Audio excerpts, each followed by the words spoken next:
पोलसरा आम दीपक memorial public school रे श्री गौर हरिनायक सभापतित्व एही वर्षर 14तम वार्षिक उत्सव महासमारोह रे पालित होईछि।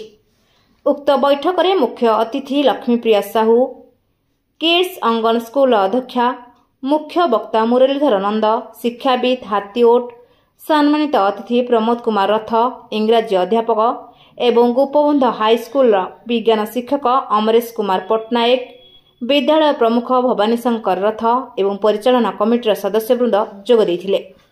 मुख्य वक्ता तांको भाषण रे विद्यार्थी मानक शैक्षिक दिग उपरे दृक्पात करिथिले एवं वक्ता माने शैक्षिक दिग उपरे आलोचना करिथिले।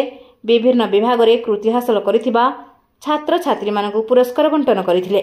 शेषरे छात्र छात्री मानक द्वारा विभिन्न सांस्कृतिक कार्यक्रम अनुष्ठित होइथिला एवं अभिभावक अभिभाविका माने बहु संख्यार उपस्थित रही विद्यार्थी मानक उत्साहित करथिले। गंजाम जिला प्रतिनिधि कालीचरण मिश्रଙ୍କ रिपोर्ट रूपाथालिया न्यूज।